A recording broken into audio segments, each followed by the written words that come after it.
Hi everybody, it's Emma here from Girly HR Gardener. Today I am setting up a wormery, so I thought I would share that with you. One of my neighbours has given me a wormery that they didn't want to use anymore, and so I thought I'd share it with you. So let me first of all show you what I have. So it's a standard wormery. At the bottom here you can see it has feet, and then it has kind of a drainage area with a let's see if I can get this out. It's got like a catch, so you can where you catch the juices into there with a tap, and then it has three of these trays, I guess. So the first thing that I have done is put some cardboard into the bottom of the first tray, and so when I was deciding what to do with this, I did a little bit of research. A lot of people said you use coir compost stuff, you know, where you put it in, you add water and it expands, but I also read a lot of feedback that when you do that, quite often the worms will leave because they don't actually like it. It dries out too quickly, it's not the right sort of consistency for them, and so I came across a company called wormery. Let me just put this where you can see it. So it's wormery.com, and they have sent me a bucket of live worms with their bedding. So this is worms that have been already living in this bedding. They already like it. We already know that's okay for them. So I ordered this on Friday. It's Tuesday. It's Wednesday today. It should have arrived on Tuesday. Slightly delayed in the post, but it arrived this morning, so I'm putting it in there. As I already showed you, I've put a layer of cardboard in the bottom. That's to stop the bedding from obviously falling through the holes, and then I'm going to put it, as I open it, I'm going to put it inside the wormery because I don't know what's going to happen when I open this. I'm actually not sure that I can do it. I'm going to put you there, because I need both hands to open it. So you just flick up around the edge. I know this is not a really good picture for you, and I'm sorry, but these tops are a bit difficult. And here's the bucket open. So of course it just looks like a bucket of muck. Once you move it, you can actually see the bucket of muck starts moving.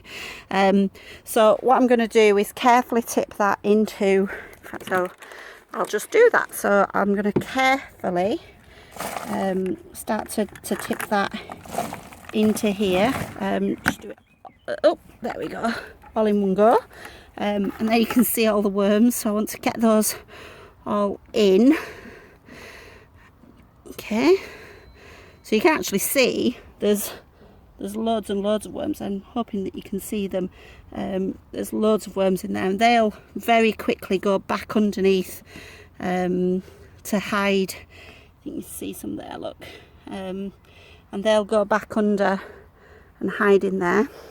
And then here's some I prepared earlier. So because I knew that I was getting this, I'd already started to get some things that I thought that they might like to eat. So I've already got in here quite a lot of things for them. So I'm gonna, again, it's kind of difficult to get that into the right place, but I'm gonna put some of that. I'm actually going to leave some of this green stuff out because I think that's a bit much.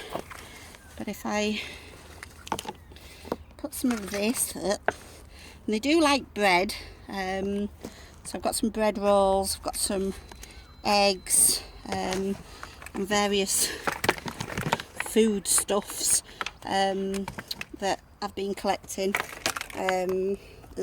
That's horrible. Actually, there is far too much in here, but get that all into there, and then you put the lid on top. So whatever I didn't use from there that I'd collected, I will put into the compost bin, because of course it will just compost. So all this leftover stuff I will just stick into the compost. Very close up for my face there, sorry. And then, so essentially what you do, I have 3 other trays, so as they kind of break down their food that they've had, sorry, it's very difficult to do this and actually show you things at the same time. So as they break down the food that they've had, you can then start, once I've kind of cleared this out, you'll be able to see it a bit better. So you see that the trays have got holes in them. So what you do then is you start to put food into the higher up holes, and the worms make their way up into those spaces. You can put some of these trays underneath to raise it up. I have read somebody who just leaves a watering can underneath the tap, leaves the tap turned on, and leaves a watering can underneath it the whole time, and that would work for collecting any kind of liquid runoff, and then you can use that as a fertilizer. So I will keep you updated. I'm very excited. I will keep you updated and see how we get on with it. So fingers crossed, I'll have some lovely worm casting and some fertilizer from there. You may have noticed, actually, I didn't really show you, but I'm keeping it here behind the polytunnel. It's that way south facing, but there's quite a lot of shading from the plot next door. So you see the plot next door's plenty of trees, so hopefully it won't get too hot there. My plan is that in the winter I'll put it inside the polytunnel, so I'll just be able to open this back door and put it straight inside. So hopefully that will keep it a little bit warmer, and I might wrap it in fleece as well, so because the polytunnel isn't heated. But essentially that's how to set up a wormery. You mustn't put they don't like onions and they don't like citrus fruits, but other than that they pretty much any kind of veg scraps. They like bread, as I said.